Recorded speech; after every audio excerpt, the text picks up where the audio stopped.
नमस्कार साथियों, स्वागत है आपका मेरे YouTube channel Datta reading point में। आज हम डिस्कस करेंगे practice set number 3 history UP TGT 2025 में जो एग्ज़ाम होने वाला है और डीएसएसपी का जो एग्ज़ाम होने वाला है, दोनों के लिए। चलिए शुरू करते हैं। आपके पास केवल एक क्वेश्चन के 5 सेकंड का समय होगा। पहला क्वेश्चन है, 1888 ईस्वी में हुए प्रथम राष्ट्रीय सामाजिक आंदोलन के अधिवेशन जो मद्रास में हुआ था, उसकी अध्यक्षता किसने की थी? तो आपका जो सही आंसर होगा ऑप्शन नंबर ए, टी माधव राव। निम्नलिखित में से कौन सी एक संस्कृत की विद्वानों की सहायता से दाराशिकों द्वारा तैयार किए उपनिषद के फारसी अनुवाद की प्रस्तुति की है?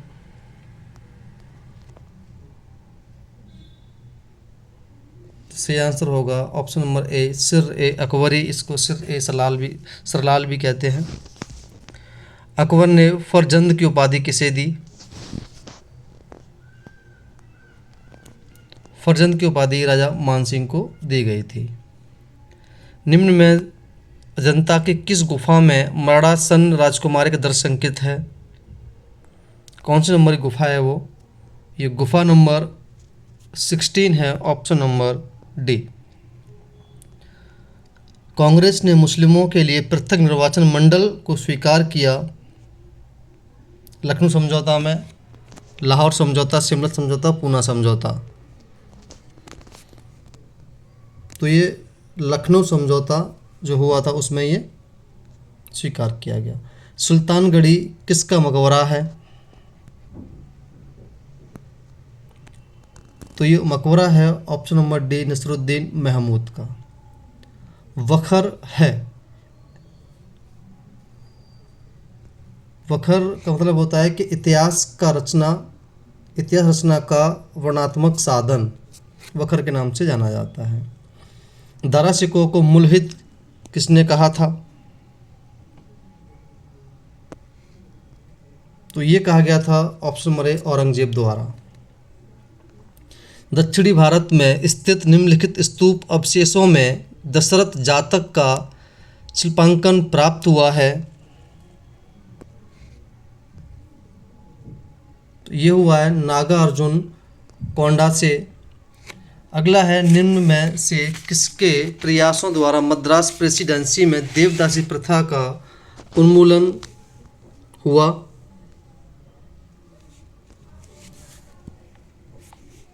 तो सही आंसर होगा वो हो जाएगा option number A, Muttal Lakshmi Reddy.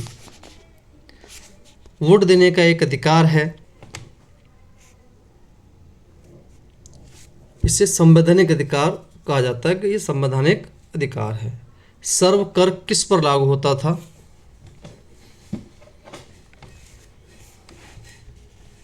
ये लागू होता था ऑप्शन नंबर डी, जल आपूर्ति बनाए रखने के लिए, यानी कि सिंचाई विभाग से संबंधित था ये। निम्नलिखित किस स्थल पर स्थित स्तूप अवशेषों से अशोक की पाषाण पर उद्गत प्रतिमा उसके नाम के साथ प्राप्त हुई है?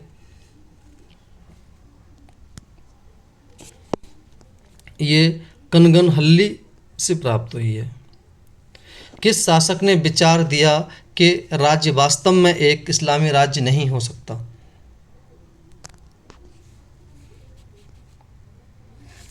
ये option number C, Jalaluddin Tughlaq. चतुष्पाद शिव प्रतिमा कहाँ है?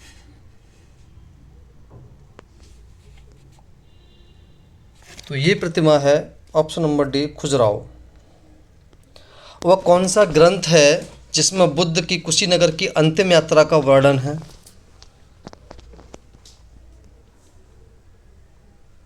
यह है महापरिनिर्वाण सूत्र, ऑप्शन नंबर ए। निम्न में से कौन चतुराई पूर्ण निष्क्रियता की नीति के साथ जुड़ा है? तो ये था जॉन लॉरेंस। गंगा अवतरण का दृश्य कहाँ चित्रित है?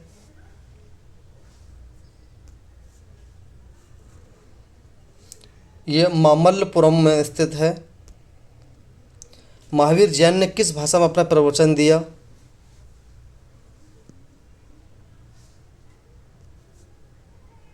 तो ये दिया गया था अर्धमागधी भाषा में। पानीपत के तृतीय युद्ध में मराठों की ओर से लड़ते हुए मरने वाला मुसलमान सेनानायक था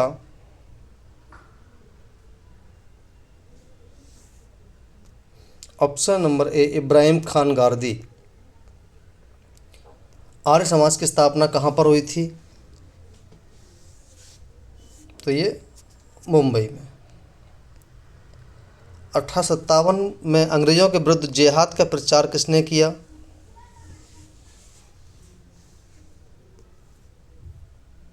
तो ये क्या आ गया? मौलवी अहमद उल्ला द्वारा। निम्नलिखित में से किस अधिनियम द्वारा भारत के गवर्नर जनरल को अध्यादेश जारी करने की शक्ति प्रदान की गई?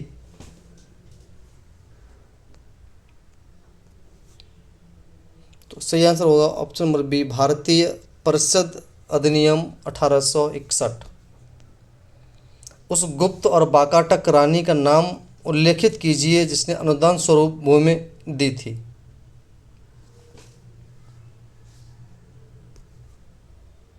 Option number B, Prabhavati Gupta.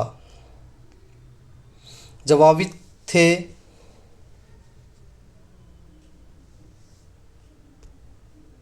जवाबियत हुआ करते थे राज्य के कानून। जीव शिव है, इस सिद्धांत का प्रचलन किसने किया था?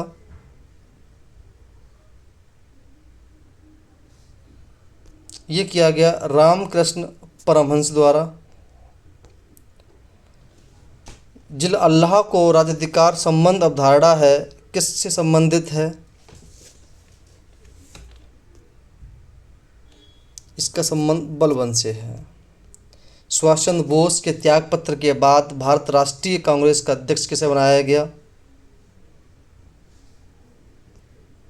तो ये राजेंद्र प्रसाद को इनके बाद बनाया गया था। उस अंग्रेज अधिकारी का नाम बताएं जिसने चंद्रगिरी के शासक से वर्ष 1639 में मद्रास पट्टे पर लिया था।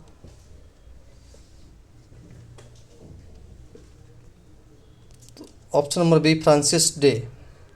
1861 में आगरा में राधा स्वामी सत्संग की स्थापना किसने की? तो ये स्थापना स्वामी शिवदयाल सिंह द्वारा की गई थी। तुर्ग चलगानी का उल्लेख सबसे पहले किसने किया? ऑप्शन नंबर बी, फुतू अल सलातिन। निम्नलिखित में से कौन प्रस्थानत्रय से सम्मिलित नहीं है? ये है भगवत। शंखलिपि के लेख निम्नलिखित स्थल के स्तूप अवशेष से प्राप्त हुए हैं। तो ये बरहुत से प्राप्त हुए हैं।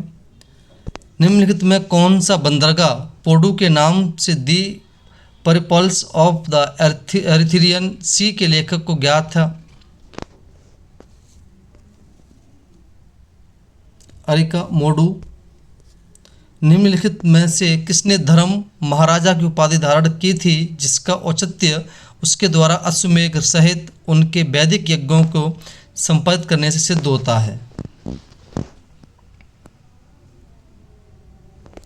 यह है प्रवर सेन प्रथम। किसके विरुद्ध शाहजहां ने करतारपुर का युद्ध लड़ा था?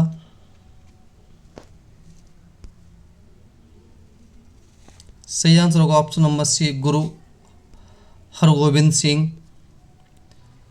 भाग भगलय की मुद्राएं निम्नलिखित में से प्राप्त हुई हैं। ये नर्मदा घाटी से प्राप्त हुई हैं। तमिल कवियों के तीसरे संगम की पीठ कहाँ थी? इनकी जो पीठ थी वो मुद्रे। किस काल के मंदिर की वास्तुकला में सर्वप्रथम गंगा और यमुना की आकृतियां आती हैं?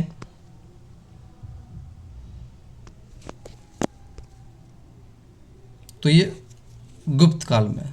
जाति मीमांसा के लेखक हैं? Option number D, Shri Narayan गुरु। निम्नलिखित में से अशोक श्री कौन शिलालेख धार्मिक सामंजस्य के विषय में कहता है?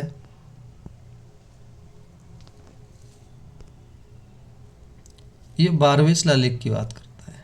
रुद्रमा देवी किस वंश की रानी थी?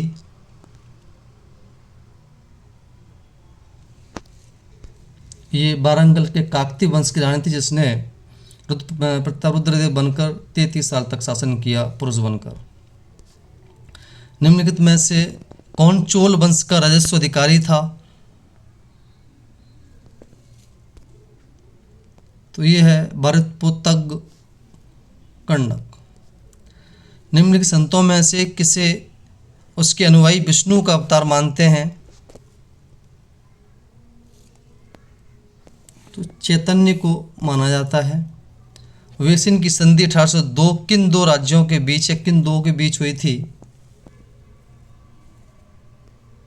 तो ये वसीन की संधि जो हुई वो अंग्रेज और पेशवा बाजीराव द्वितीय के बीच में हुई। Option number D. Sultan Mohammad bin Tughlaq के शासन का क्षेत्र में हिंद और सिंध शब्द का प्रयोग किसने किया? ये इब्न बतूता द्वारा किया गया। मिर्जा राजा की मुगल पदवी किसे प्रदान की गई? राजा जयसिंह को ये प्रदान की गई। किस मूर्ति कला में सबसे पहले रामायण से दृश्य प्रकट हुए? तो नचना कुठार। किस दिल्ली सुल्तान ने हिंदू योगियों और मुस्लिम फकीरों के साथ बातें की? ये मोहम्मद बिन तुगलक। चोल सम्राटों के अधीन कुर्रम क्या था?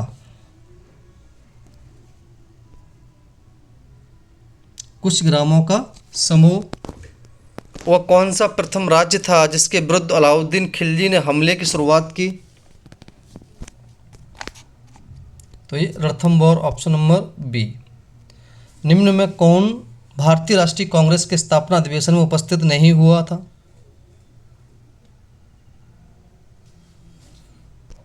तो ये सुरेंद्र नाथ बनर्जी। किस मंगोल सेनापति ने अलाउद्दीन खिलजी को हराया? तो ये तारगी। सबसे पहले 4 आश्रमों का वर्णन आया है, वह उपनिषद है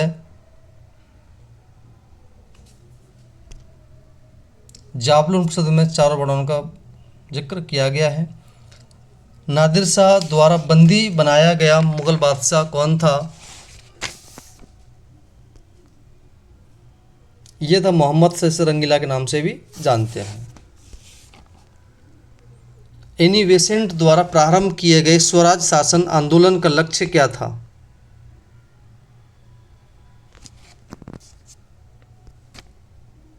सही आंसर है भारत के लिए स्वशासन प्रारंभ करना। रॉबर्ट क्लाइव ने मुगल शासक से बंगाल, बिहार और उड़ीसा की दीवानी किस वर्ष स्वीकार की?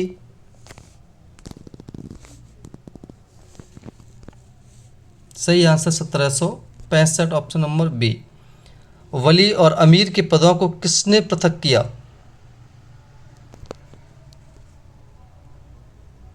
ये option number B Mohammad bin Tughlaq द्वारा। अहमद शाह ने 1748 में सफदरजंग को किस पद पर नियुक्त किया?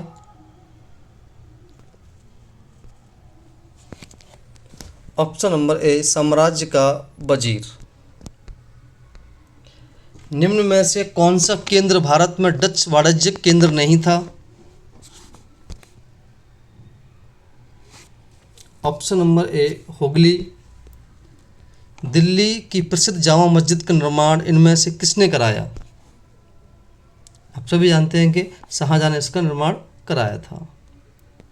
मनसबदार जिन्हें मुद्रा के रूप में वेतन दिया जाता है उन्हें कहा जाता है,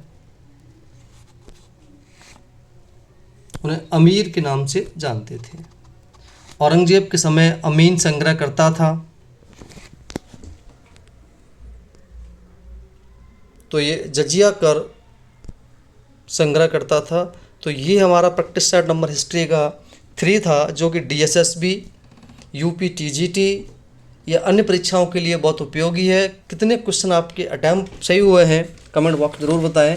अगर आप कोई सजेशन देना चाहते हैं तो वो भी दे सकते हैं।